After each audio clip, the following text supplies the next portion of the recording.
Bem-vindo ao podcast 1844. Apresentação: Washington Araújo. Bem-vindo todos a um episódio do seu podcast 1844. Hoje é imensa nossa alegria, nossa satisfação de podermos conseguir gravar uma entrevista com a psicóloga Tereza Cristina Maia Mota. Tereza Cristina tem uma história de vida muito singular, tem um conhecimento muito abrangente, muito profundo e nos deleita, nos encantam pela sua amorosidade e pelo seu amor pelo conhecimento. Tereza Cristina, você é natural de onde? Fortaleza. Ficou quanto tempo em Fortaleza e se mudou para que lugares? Na realidade eu nasci em São Paulo, meu pai era piloto de uma empresa, da VASP, e com 5 anos eu fui para Fortaleza e fiquei lá até meus 20 anos. Então com esse sotaque eu sou de Fortaleza, mas natural de São Paulo. Eu já sabia, né? Já teve assim uma experiência cruzando os céus do mundo, né? Em aviões. Nos diga essa sua experiência trabalhando numa companhia aérea. Foi maravilhosa. Durante 23 anos eu fui na Transbrasil, que faliu, né? Saiu das operações aqui no Brasil e no exterior. E foi muito bom, porque meu pai, como era piloto, eu desde bebezinha voava para cima e para baixo, né? E como a nossa família de origem mora em Fortaleza, e meu pai e minha mãe morando em São Paulo, a gente fazia essa ponte aérea Fortaleza-São Paulo, São Paulo-Fortaleza. E eu lembro que as amigas do meu pai, comissárias de bordo, diziam que eu seria uma comissária, porque como eu voava com meu pai sozinho, às vezes, elas me davam a cestinha de balinhas e elas iam na frente distribuindo as balinhas para os passageiros e eu ia atrás me achando.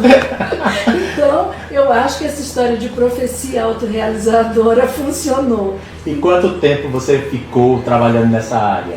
23 anos. E faltando somente 2 anos para a minha aposentadoria, com tudo que tem direito uma comissária de bordo ter como aposentadoria, a empresa faliu. Nossa, realmente é como uma puxada de freio de mão, né? Você de repente tem que ver agora o que eu faço da vida, já tenho uma experiência de ver que o mundo é muito pequeno, né? Doutora Tereza Cristina, como é que desenvolveu em você esse sentimento de querer ir para essa área da psicologia? Como é que surge isso? Como tem sido a sua formação? Onde foi? Então isso aí também paralelo com a aviação. Desde os 18 anos que eu tive talvez um chamado, algo assim, e comecei a ler Jung, aquele He, She e We. São 3 livros fantásticos e quando eu li, parecia que tudo estava fazendo muito sentido para mim. Então eu vim para Brasília, saí de Fortaleza, vim para Brasília, fiz turismo, a faculdade de turismo aqui na UFS, porque a ideia era ser comissária de bordo, então eu tinha que ficar muito aparelhada na questão do turismo. Mas sempre fazendo terapia, sempre fazendo palestra, assistindo palestras sobre terapia, sobre psicologia. E aí fui voar. Quando eu estava voando, a aviação ela te abre um mundo e oferece muitas possibilidades. Então às vezes eu estava um dia inteiro em Recife. Aí eu estava num hotel inativo lá, 1 dia, 2 dias, e via que tinha uma palestra na Sociedade Junguiana de lá, aberta ao público. Eu ia e assistia uma palestra. Depois eu estava 2 dias em São Paulo, via que também tinha alguma palestra sobre psicologia. Então eu fui aos pouquinhos fazendo uma coxinha de retalhos. E aí resolvi que eu iria ser psicóloga. E aí mesmo voando, fui fazer psicologia no CEUB, que hoje é universidade, na época era faculdade. E era muito interessante, porque a empresa passou a ser internacional e tinham voos para Viena, para Nova York. Então a gente recebia uma escala e tinham assim, 5 Nova Yorks por mês, 3 Nova Yorks e 1 Viena. E eu ficava desesperada porque eu não podia ir para esses voos porque eu tinha aula no CEUB. Então o que eu fazia? Eu pegava a minha escala e dizia, gente, eu estou trocando aqui Nova York e Viena por um bate-volta, Brasília-São Paulo, São Paulo-Brasília. Todo mundo dizia, só pode ser ET, está estudando psicologia, porque realmente enlouqueceu. Porque um voo internacional significa horas de voo que você ganha, diárias em dólar, né? Ou na moeda do país, e quer dizer, o mundo ali, né? Enquanto eu estava indo e voltando para o Seúl e para São Paulo, os meus amigos estavam em Viena, em Nova York, enfim. Quer dizer, a gente observa, desculpe, que você, de certa forma, atende a um chamado, a uma vocação interior, né? Sim, com certeza. E aí fui fazendo terapia, minha primeira terapia se chama Processo Hoffman da Quadrinidade. Uma terapia que não é aceita pelo conselho, tem várias divergências, e eu fiz. E quando eu estava fazendo esse processo terapêutico, que é uma imersão de 15 dias, eu soube que eu seria psicóloga. Por quê? Eu ouvi uma coisa que eu disse, é exatamente o que me define. Eu sou uma curadora de almas. Porque só um ferido pode curar uma outra alma. Então, eu tinha minhas feridas, né, da infância, da minha vida. Meu pai foi alcoólatra. Essa foi a razão do meu pai não continuar como piloto da VASP, porque ele era alcoólatra, né? Ele desenvolveu o alcoolismo, que na época a gente achava que era fraqueza, mas sabe que é uma doença. Então, eu com as minhas feridas fui fazer psicologia, fui fazer terapia. E dentro desse processo de autoconhecimento, eu ouvi algo que é do Jung, né? Que o melhor terapeuta, o melhor curador de alma é aquele que é ferido. O curador ferido, que vem da mitologia do Kiron, né? Que é o médico, cura a ti mesmo, como é que pode curar o outro e não a ti mesmo? E aí depois que eu li esse mito do Kiron e vi que o curador, o melhor terapeuta é o ferido, eu falei, bem, eu tenho um PhD em ferida emocional. Então foi assim que começou a história da psicologia. Então eu voei e fiz durante 5 anos, eu voava e fazia psicologia. E, de uma certa forma, vendia os meus Nova Yorks. Como a gente vê, você me lembra o título de um livro de Taylor Caldwell, né? Que é Médico de Homens e de Almas, né? E você está mostrando, assim, essas facetas, né? De ter se sentido ferida, ter buscado a cura e, dessa forma, poder compreender a dor do outro, né? Compreender o sofrimento do outro. Sim. Tipo assim, eu já sei mais ou menos as vielas, os becos e as estradas da dor. E eu vou conseguir encontrar essa solução ou essa forma de aquietar uma alma conturbada ou muito sofrida, né? Hoje ainda, doutora Tereza Cristina, nós vamos ter uma boa explanação sua sobre um assunto que é muito interessante, que é algo relativamente novo, muita gente ainda não conhece, que é a psiconeuroendócrino-imunologia, né? Mas antes de falarmos desse assunto tão novo e tão candente, eu gostaria que você pudesse compartilhar com nossos milhares de ouvintes do podcast 1844 as suas reflexões sobre esse sentimento de vazio que permeia a juventude dos dias que correm, né? Estamos entrando na terceira década quase do século XXI e vemos que os jovens parecem um tanto quanto desesperados. É como se a agulha da bússola do sentido da vida deles tivesse perdido o magneto ou o ímã. E daí a gente vê com muito pesar, muita depressão na juventude. Nos fale sobre os jovens, a situação deles e também sobre a depressão. Sim, muito triste. Um cenário atual de caos praticamente, né? A depressão, segundo a Organização Mundial da Saúde, até o ano de 2030 será a segunda causa que mais vai incapacitar o ser humano ao trabalho.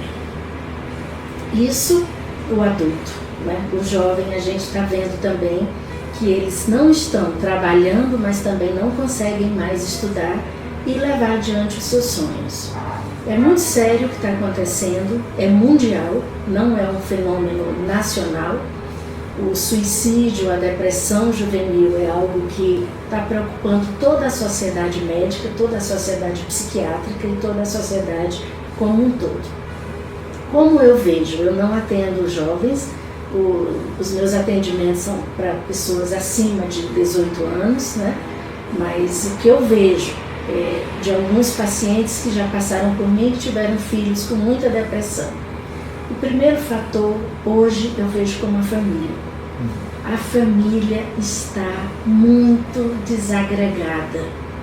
Então eu vejo que a nossa família, aquela família constituída de pai e mãe e tudo, daquele modelo mais tradicional, ele está passando por várias transformações. Não que o certo seja o modelo tradicional. Hoje as famílias, elas vão se constituindo de vários modelos, mas tem que ter mais amorosidade, mais verdade e a sensação de família, o instinto familiar, de proteção e de amor. A ausência desses pais também é muito, muito grande, né? Então, é uma série de coisas. A cobrança extrema da família e da sociedade. Parece que o jovem tem que cumprir aquele script.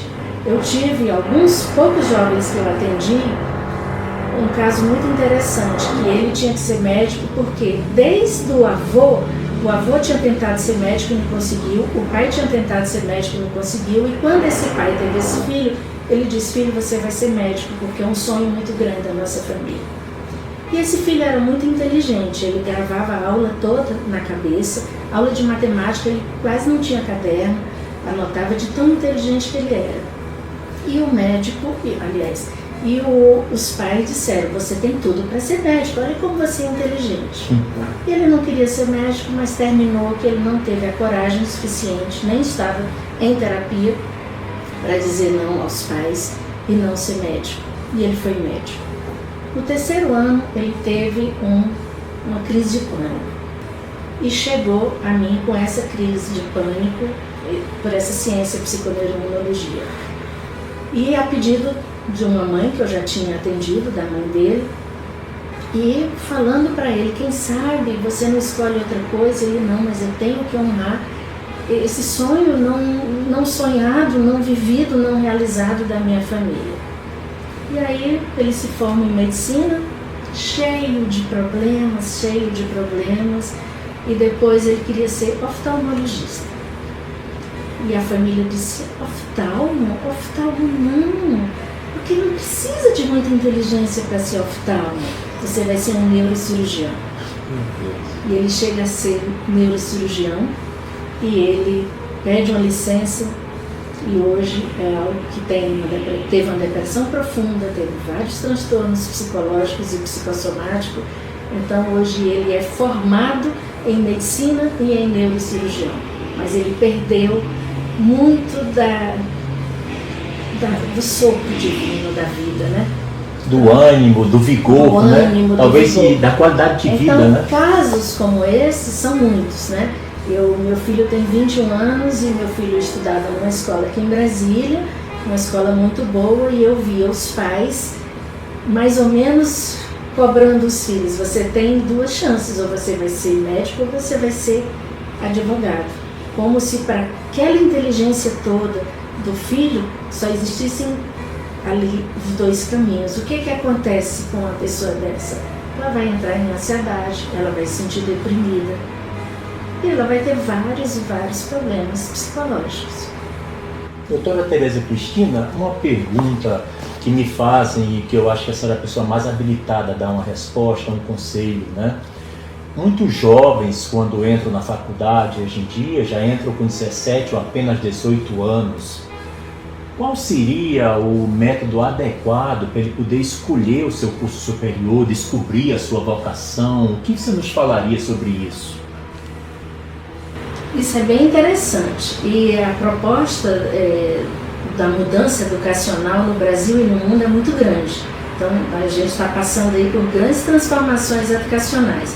Porque 17, 18 anos às vezes está muito jovem, não sabe nem o que quer direito, Nós temos aqui um sistema de vestibular que na minha opinião, é catastrófico, porque o jovem, no primeiro, segundo e terceiro ano, científico, né, é fundamental, Isso. ele já está pensando no PAIS 1, 2 e 3 e no Enem. Então, esse jovem, ele já tem uma pressão muito forte para passar, tirar notas para chegar na universidade.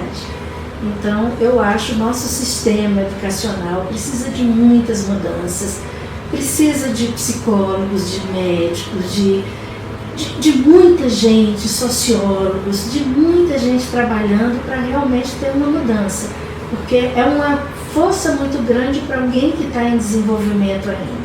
Então, nós temos a questão da maturidade desse jovem, nós temos as expectativas dos pais, muitas vezes não realizadas neles.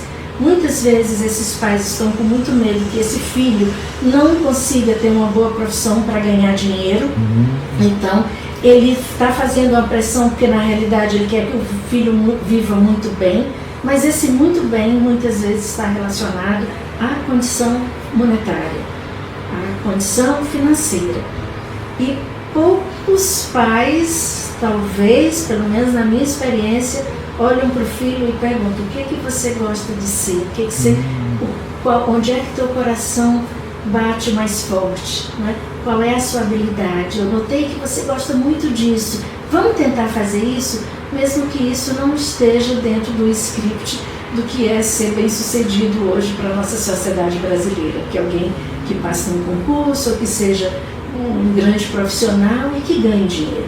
Então não dá para a gente negar que os pais estão atrás do conforto, da segurança dos filhos, mas também estão deixando de ver para que esse filho nasceu, né? Para que ele nasceu. Nesse ponto eu achei assim, super interessante, tão oportuno o conselho que você está dando, porque você foi no X da questão, que é a falta de diálogo entre pais e filhos, né? A necessidade de exercer a escuta, né? As pessoas às vezes têm até o direito de falar, mas parece que não dão a elas o direito de serem ouvidas, né? Como que os pais poderiam aumentar esse diálogo, criar uma situação que pudesse fazer o filho se sentir à vontade? Porque os dias de hoje os pais também vivem correndo atrás do salário, correndo com 3, 4 contra-cheques, e quase sempre não dá para ter uma qualidade de vida que ele considera adequada, né? Mas, por outro lado, o que você falou é assim essencial. Se você escolher mal uma profissão, pode trazer muitos danos emocionais da frustração, né? Como é que você vê isso? Eu vejo que hoje um grande número de pessoas vem ao consultório para mudar de profissão. São pessoas que fizeram uma escolha inadequada, ou por pressão, ou por falta de opção, e depois, com 10, 15 anos dessa profissão, estão vindo ao consultório para ter coragem de mudar de profissão. Essa é uma coisa. Em relação aos pais, a gente também não pode culpar tanto esses pais que estão tentando fazer o melhor. Na realidade, está todo mundo fazendo o melhor e nós estamos muito perdidos, como pais e como filhos, né? Então, tem que tentar se encontrar. O que eu sugiro é o treino da comunicação não violenta. Existe um livro que se chama Comunicação Não Violenta, do Marshall, e eu acho que tanto nós, pais, como filhos, devemos estudar esse livro página por página, linha por linha, porque muitas vezes as pressões dos dois lados estão ligadas às necessidades não atendidas, tanto a necessidade minha como mãe e como pai, como a necessidade de um filho que não está atendido. Então essas linguagens passam a ser uma forma de comunicação violenta ou ausente por necessidades não atendidas. A senhora poderia nos falar sobre o perigo que as drogas e o álcool têm em relação à felicidade e ao bem-estar da juventude? Sim, excelente pergunta, porque hoje nós estamos vendo uma sociedade de jovens com muito acesso às drogas, ao consumo de álcool, comidas também, porque a comida fast food também ela não é boa, e cigarros E isso, além de deprimir o sistema imunológico, no caso de uma predisposição genética, de um meio ambiente, pode gerar mais depressão. Então, dependendo da vulnerabilidade desse jovem, dependendo do consumo de drogas e o acesso a álcool, que é muito comum hoje, pode aumentar os casos de depressão, inclusive até de psicoses. Talvez a gente possa ver que o que não falta nos dias de hoje são desafios, né? A gente consegue mandar sondas exploratórias para Marte, né? Mas não conseguimos fazer um caminho entre a mente e o coração, né? Então há uma distância, parece muito maior entre o coração e a mente do que da Terra para Marte, né? Nesse sentido, o que a senhora poderia nos apresentar que é o conceito da psiconeuroendócrino-imunologia? Sim, então nesse sentido de desconexão, e sem essa conexão mente e coração, onde passa a parte cognitiva da linguagem, a nossa linguagem está muito pobre, porque a nossa linguagem com o outro, muitas vezes, é só de comunicar, mas não tem a intenção de se conectar.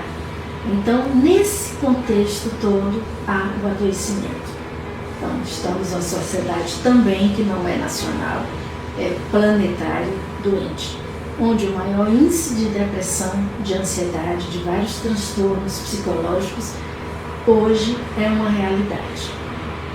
E nisso tem a psicossomatização, que é aquilo quando o corpo já não consegue mais aguentar as pressões e ele, por uma falta de extravasar, ele somatiza em formas de doenças. Então, o homem do século XXI é um homem imunodeprimido, ele é um homem psicossomatizado, cheio de doenças, cheio de dores. Muitas vezes, por quê? Porque aquele conflito interior, aquele conflito às vezes social, aquele conflito familiar, como ele não consegue resolver, o corpo traz e somatiza em várias e várias doenças. E nos anos 70 surgiu uma ciência, que é a minha ciência hoje de paixão, aliás eu tenho várias paixões, mas essa é uma das, que se chama psiconeuroendócrino-imunologia, que é uma ciência pouco conhecida, ainda tem muita gente que desconhece essa ciência, e eu trabalho muito no sentido de divulgar, né, porque eu acredito e trabalho com ela e vejo os resultados. O que essa ciência propõe? A integração entre o sistema psíquico, neurológico, imunológico e endócrino. Porque a gente sabe que tudo que acontece na mente acontece no corpo e que cada pensamento está em todas as células do nosso corpo. E o sistema imunológico, ele voa como se fosse um pássaro com as duas asas, ele vai voando de acordo com as nossas emoções. E aí todo mundo sabe que quando a gente está muito ansioso, a gente tem uma gripe ou uma gastrite, mas quando a gente está feliz também, a gente fica muito bem. Às vezes você está até adoecido fisicamente, mas quando você está muito feliz, você se sente muito melhor. Então, a psiconeuroimunologia nasceu nos Estados Unidos. Há muito tempo? Nos anos 70. Quem são os teóricos ou os iniciadores? Os iniciadores são dois poetas, na minha opinião. Se chama Robert Adler e Solomon, um psiquiatra. O Adler, o que ele fez? Ele começou a ver que os pacientes com muito problema adoeciam muito, e ele, como muito bom pesquisador, ele fez um experimento com os ratinhos. Então ele pegou uns ratinhos e colocou nesse ratinho uma droga que se chama ciclofosfamida. É uma droga que deprime o sistema imunológico. E nessa droga ele adicionou glicose, açúcar. Então deu essa mistura para os ratinhos e, óbvio, os ratinhos começaram a deprimir o sistema imunológico e ficaram doentes, porque tinha uma droga que suprimia o sistema imunológico. Depois de um tempo, os ratinhos se recuperam rápido. Depois de um tempo, ele tirou a droga imunossupressora e colocou só o açúcar. E os ratinhos, com a memória do açúcar. Quando eles sentiram a memória do açúcar, eles começaram a descer novamente. Então tinha uma memória associada, que isso se chama memória dependente de estado. E o que ele começou a ver? Se os ratinhos têm essa memória em termos fisiológicos, né? E muitas vezes nós humanos temos o adoecimento pelas nossas lembranças, pelas memórias. Então muitas vezes o sistema imunológico nosso fica deprimido pelas angústias, pelas memórias de traumas ou ações passadas. E daí ele se juntou a vários outros teóricos na época. A universidade, né, abriu para eles esse campo de pesquisa e surgiu essa ciência linda, maravilhosa, que se chama psiconeuroendocrinologia. Tudo que acontece na minha estrutura psíquica tem uma reverberação no sistema neurológico, no sistema endócrino, no sistema imunológico. E, para mim, essa é a possibilidade das curas das doenças hoje, do adoecimento tanto psíquico como físico. Porque a partir do momento que eu mudo a minha estrutura psíquica, eu mudo eu mudo as conexões neuronais, como eu mudo a imunologia e os hormônios do sistema endócrino. É interessante como é extraordinária essa pesquisa do Adler, né? E depois do Solomon, né? Adler, né? Porque Robert Adler, ele fazendo essa experiência empírica, né? Sim. Ele consegue chegar a resultados que passariam despercebidos por muita gente, né? Quer dizer, existe uma memória, né? Existe uma memória. Como se fosse uma memória da pele, da célula, sim, né? Existe uma memória. E que isso abre um campo novo, né? Até para prevenir futuras doenças, né? Sim.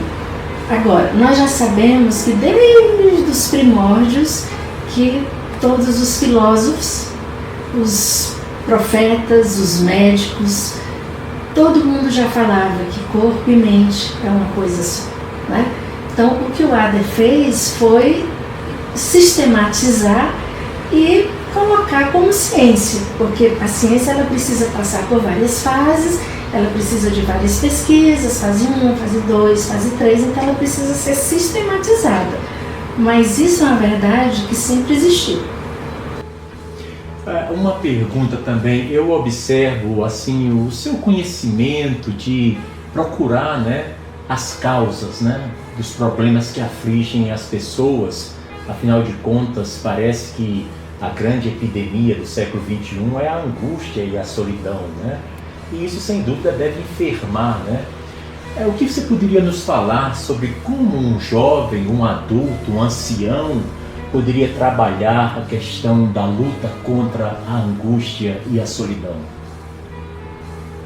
Para os jovens, a minha sugestão é que eles não percam nunca os sonhos. Nós estamos vivendo uma sociedade também.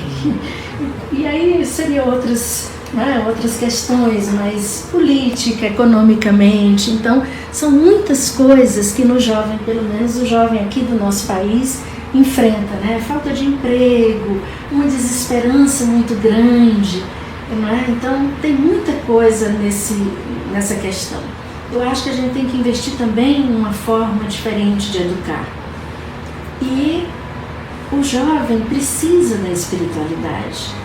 Às vezes eu ouço jovens dizendo, não, religião, coisa cafona e tudo, mas que não seja a religião, que ele tente compreender o que os ensinamentos das religiões podem tocar nele como espiritual, parte espiritual. Então não é que você vai ter essa ou A ou B religião, mas que de todas as religiões tem um ensinamento que toca espiritualmente. Então é uma dica, porque eu acredito que sem a questão espiritual, filosófica hoje, a gente não vai chegar a lugar nenhum. No adulto, rever as relações. Primeiro, a relação de verdade consigo. Como o Jung fala das pessoas, nós vivemos muitas pessoas e às vezes a gente se mistura com essas pessoas, elas colam na gente e a gente vive muito longe da nossa realidade, da nossa verdade. Então, primeiro, rever a nossa relação de verdade, a nossa relação com o outro, com a família, com o mundo e com o planeta. E também a questão espiritual. A solidão hoje é algo assim impressionante, também no mundo todo. Mas por que tanta solidão? O que acontece? Porque a solidão está matando, a solidão está gerando várias e várias enfermidades. Por que o ser humano está tão sozinho? O que está acontecendo? Então ele vai ter que ter uma dose de autoconhecimento para sair em busca de algo que dê sentido e significado à vida. Talvez essa solidão seja a falta de sentido que essa pessoa tem. E o ancião, como o Jung fala, está no entardecer da vida, né? Está rumo aí, encontro ao finito. E eu acho que ele tem uma vida para repassar e um horizonte muito grande ainda para que vai encontrar. Que esse encontro com o finito também, ou esse caminho do encontro com o finito, pode ser fantástico. Pode ser fantástico, porque vai para outras e outras dimensões, né? Então, tem muita coisa para ser vivida, mesmo como ancião, né? Esses pontos, realmente, eu acredito que nossos ouvintes devem estar maravilhados com tanto conhecimento, de forma tão didática, tão amorosa, compartilhada de forma também tão generosa, que a doutora Tereza Cristina está nos oferecendo aqui nesse episódio. E quando a senhora fala sobre a questão da solidão, parece um paradoxo desses tempos, né? Porque as telecomunicações, as redes sociais, os amigos virtuais, né?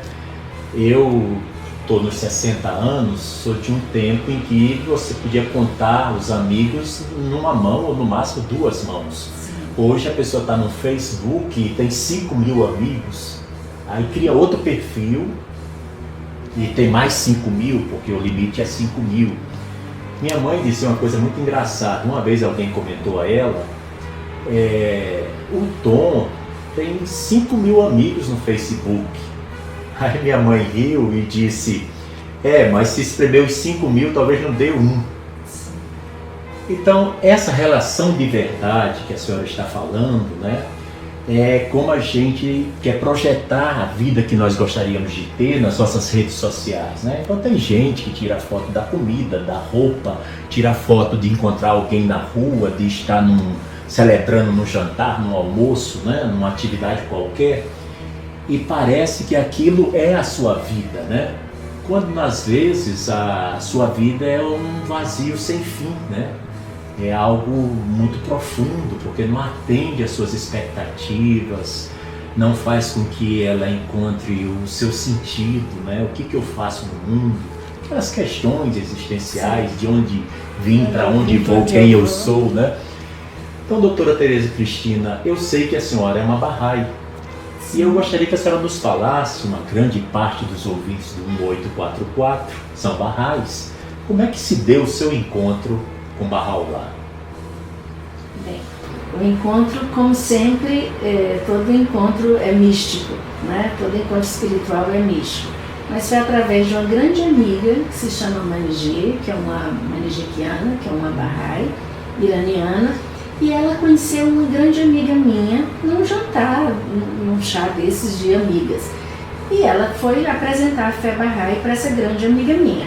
E na hora que ela está apresentando a fé Bahá'í, essa minha amiga, que é uma católica completamente convicta, falou assim, olha, que interessante, mas eu acho que tem uma amiga que vai gostar mais ainda desses ensinamentos do que eu, porque eu já tenho minha religião, estou muito tranquila com a minha religião, foi um prazer conhecer Baha'u'lláh, mas eu vou passar o telefone dessa minha amiga. E passou o telefone. Só que nessa época eu voava. E eu voava e quase não ficava em casa, era secretária eletrônica. E a Manijê ligava para minha secretária e dizia, Tereza, eu sou Manijê, conheci uma amiga sua num chá e quero falar com você. E dava o telefone dela. Eu chegava, ligava, às vezes ninguém atendia, outras vezes o esposo dela atendia, com uma voz também, um sotaque muito carregado. E dizia, o que esse pessoal quer comigo? Iraniano? E eu, meu Deus, lá do Irã, que religião é essa? Fiquei preocupada, né? Muito preocupada, porque até então não sabia nada da fé Bahá'í. Enfim, depois de um ano de telefonemas... Em que ano era isso? Mais ou menos. Acho que 15 anos atrás? uns 16 anos, 17 anos atrás. Não é 17 anos atrás. Meu filho está com 21, então foi 22 anos atrás. 22 anos atrás. Então, depois de um ano eu consegui falar com essa senhora de sotaque carregado e ela disse: eu sou a Manigê, conheço você por uma amiga sua e de secretária eletrônica, mas eu queria te convidar para uma reunião na casa da Guite, uma outra amiga minha, que é uma reunião muito interessante, umas palestras e tudo. E aí eu passei mais 6 meses, porque eu disse: como é que eu vou? Não conheço ninguém, coisa estranha. E um dia eu fui. E quando eu fui, eu fiquei encantada com a palestra. Não lembro mais quem é que tinha dado a palestra, mas fiquei encantada com os Baha'is que eu conheci, fiquei encantada com ter conhecido a Manigê, e daí já conheci toda a família dela.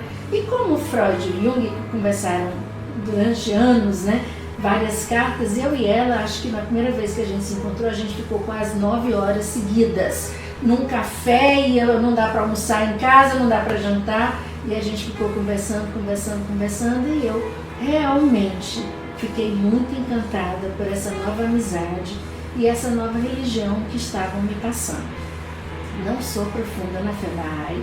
O que me encanta na fé Bahá'í é a revelação progressiva. Nada até hoje tinha feito tanto sentido para mim como a revelação progressiva. Então, eu sou uma Bahá'í, mas preciso estudar muito, preciso me aprofundar muito, e sou apaixonada pela revelação progressiva. Então, até hoje, a convite da comunidade Bahá'í, aqui de Brasília, da Guite, que é uma grande amiga que toda semana promove palestras. Eu me comprometi até o final da minha vida a dar uma palestra por mês sobre um assunto que eu goste, que eu estude, de psicologia, de ciência, e os 3 primeiros slides da palestra é sobre o que é a fé Bahá'í e a revelação progressiva, que é a minha área da fé Bahá'í que eu mais me identifico. Agora um ping-pong com a doutora Tereza Cristina Maia Mota. Doutora Tereza Cristina, uma cor que a senhora gosta? Verde. Uma rosa? Eu amo flor do campo, aquelas rosinhas de flor do campo. Qual o seu signo? Sagitário, 1º de dezembro. Um filme que lhe marcou? Sociedade dos Poetas Mortos. Uma música? Because of You, Tony Bennett. Um evento que lhe foi marcante na juventude? Na juventude, meus 15 anos. Meus 15 anos foi muito marcante, porque todas as amigas tinham festas de debutante, com vestidos e tudo, e eu achava aquilo ali muito chato. Aí eu pedi para minha mãe, eu queria ficar 1 ano estudando numa escola lá em Natal. Ela: meu filho, mas que escola é essa? Eu falei: é uma escola doméstica de Natal. 1 ano eu fiquei lá sozinha como presente de 15 anos, então foi muito inovador. E foi outra experiência boa. Um livro? Livro é tão difícil, mas... Peraí, o livro está aqui. O livro está aí? O livro está aqui. A Coragem de Ser Imperfeito. A Coragem de Ser Imperfeito, de Brené Brown. Agora, trata de que esse livro? Esse livro trata sobre a vulnerabilidade, como você deve mostrar a sua vulnerabilidade para se conectar com as pessoas. Na realidade, o que me conecta a mim e a você é a nossa vulnerabilidade. Ele aprofunda isso. Quem é Deus para você? Deus para mim é a natureza. Deus para mim é a natureza. Uma personalidade humana que lhe marca? Gandhi. Um país que você gostaria de visitar e que não visitou?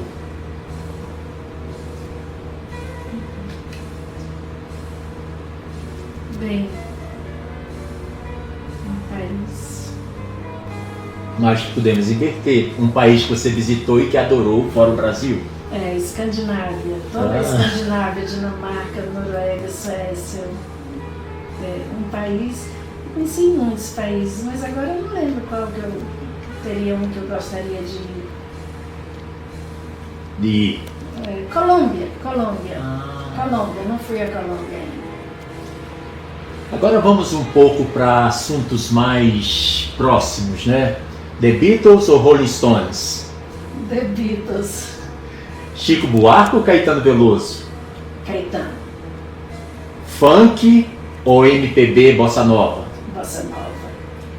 Tom Jobim ou João Gilberto? Tom Jobim. Flamengo ou Fluminense? Nenhum, mas Flamengo pela música. Qual a praia que você acha mais bonita no Brasil? Com certeza, Canoa Quebrada, no Ceará. Um prato da culinária nordestina que você muito aprecia? Baião de dois com rapadura raladinha em cima. Nossa, chique, hein? Chique, gourmet. Uma frase que você ouviu que você acha marcante? Viver no coração dos que ficam não é morrer. O que é a gratidão para você? A gratidão é um reconhecimento muito grande, visceral, que você tem que ter pela vida e pelo outro. Doutora Tereza Cristina, se a senhora morresse amanhã, qual o balanço que a senhora faria de sua vida?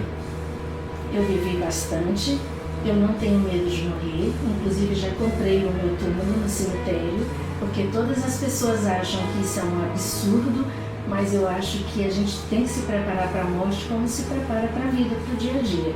Então eu tenho um túmulozinho lá, todo registrado, todo organizado, e o meu maior medo de morrer seria não ver ainda tantas coisas da família, dos amigos, do meu filho. Mas o medo da morte, eu não tenho mais.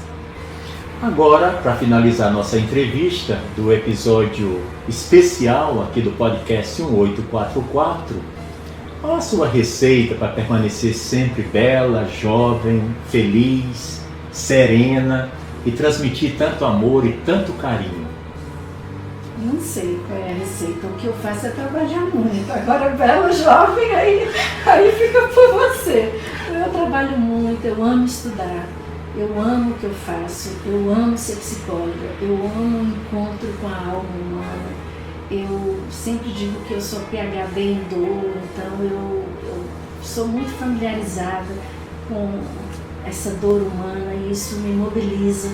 Então, eu amo muito o que eu faço, estudo muito, trabalho às vezes 8, 9 horas por dia.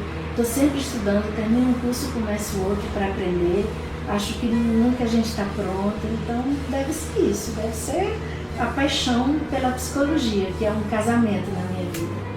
Que é a psico-neuro-endócrino-imunologia. Nos aprofunde mais sobre esse conceito, né? Por que psico, por que neuro, por que endócrino e por que imuno? Sim, porque a estrutura psicológica, quando você pensa em milésimos e milésimos de segundo, esse seu pensamento ele se transforma em química. E essa química, através dos neuropeptídeos, que são mensageiros da informação, ela passa para o sistema neurológico, endócrino e imunológico. No sistema imune, essa química, ela chega no receptor celular. Então, ela é como se fosse uma conexãozinha de chave, fechadura, dependendo do meu pensamento, das minhas angústias, recorrentemente, essa química chega na estrutura do receptor celular e ela pode romper. A grande pesquisadora, que se chama Candace Pert, é autora do livro Moléculas da Emoção, hoje ela não está mais viva, mas ela é responsável por vários e vários estudos e pesquisas em termos de neuroreceptor e neuropeptídeos. Ela diz que muitas vezes essa química que entra no receptor celular, que causa vários estragos, é como se fosse um estupro. Então essa química está tão carregada de tanto hormônio e estressor que é como se ela estuprasse o receptor celular. Por outro lado, ela diz que muitas vezes quando você está com uma química com um pensamento tranquilo, em paz no coração, esses hormônios, o pensamento que se transforma em milésimos de segundo em hormônios e neurotransmissores, ele vai chegar no receptor celular como se fizesse uma dança muito tranquila e penetrasse muito tranquilamente, né? Com muita facilidade. Então a gente precisa ter muito cuidado com os nossos pensamentos, com os problemas recorrentes, porque você ter um problema ou outro, uma vez ou outra na vida, o nosso organismo, a nossa estrutura mental está pronta para se defender. Desde os primórdios nós conseguimos. Agora, manter um problema recorrente, manter um trauma recorrente, manter uma crença disfuncional recorrente, isso cria estruturas neurológicas, endócrinas e imunológicas recorrentes disfuncionais. E aí vai terminando, deprimindo o sistema imunológico. Uma vez que o sistema imunológico está deprimindo, ele cria um campo para várias possibilidades de adoecimento. Então, a cura passa pelos pensamentos, passa por um modo diferente de viver, por uma maneira diferente de encarar. E aí eu posso terminar dando uma pequena frase que é: não são as pessoas nem as circunstâncias que alteram o meu humor. Sempre será a maneira como eu interpreto, que a maneira como eu interpreto em milésimos de segundo se transforma em química. Então a gente precisa cuidar da saúde, em primeiro cuidando dos pensamentos e das nossas interpretações, porque tudo isso será química e dependendo da química será disfuncional. Extraordinário! Eu agora fiquei fã oficialmente dessa disciplina nova, porque faz tanto sentido, parece tão óbvio depois que alguém descobriu e estudou, né? Até então a gente não sabia, mas tem tanta lógica, tanto sentido, né? A maneira como as nossas células, como o nosso corpo, né, pode adoecer pelo tipo, a qualidade de pensamento que a gente abriga na mente, né? E também a maneira como isso fica retido como uma forma de memória celular, né? Eu achei assim extraordinário. Eu vi, doutora Tereza Cristina, que a senhora tem uma especial atenção pela leitura do filósofo Bauman. O que poderia nos falar? Como é que desenvolveu o seu interesse para ler Bauman? O interesse surgiu de um paciente que chegou aqui e falou: Tereza, eu encontrei um livro que define exatamente o meu relacionamento. E eu, que livro é esse? E ele trouxe o livro e era Amores Líquidos. E eu, como uma curiosa, compulsiva, falei: você vai deixar esse livro aqui, me diz a página onde você se identificou que eu vou ler, vou me aprofundar. E eu levei o livro para casa e praticamente em 3 dias eu tinha terminado o livro. E aí eu fui ver quem era o Bauman, né? E eu fiquei encantada porque acho que ele estava com 91 anos e ele estava se deslocando de um país para outro, fazendo conexão para dar palestras. E eu achei isso demais, porque quando ele dava as palestras, ele ensinava. E o Bauman, apesar de ver a vida ao vivo e a cores como ela é, ele passava esperança para as pessoas. Ele dizia exatamente a realidade, mas ele tinha sempre o contraponto dessa realidade líquida, dessa modernidade líquida, de tudo que está se acabando por aí, mas ele sempre passava a esperança. Então eu me apaixonei por ele. Quando ele morreu eu fiquei muito triste, acho que fiquei um dia assim bem de luto mesmo. Doutora Tereza Cristina, nós só temos ali a agradecer pela sua generosidade de alma, pela sua amplitude de visão, de poder compartilhar com todos nós tantas boas experiências de vida, com a mesma tranquilidade, com a mesma retidão de conduta, com esse sentimento que me parece muito palpável em você, que é querer ajudar as pessoas, querer que elas revelem o seu melhor eu. Deixe agora um recado final para os ouvintes. Eu desejo que vocês vivam plenamente, desejo que vocês vivam verdadeiramente e que não parem de sonhar nunca. Você acabou de ouvir mais um episódio do podcast 1844. Agradecemos sua audiência e lhe convidamos para ouvir nosso próximo episódio semanal. Apresentação e comentários: Washington Araújo. Trilha musical composta por Ian Garbinato. Sonoplastia e edição de áudio Shahin Nasrabadi. Vinhetas Diogo Garbinato.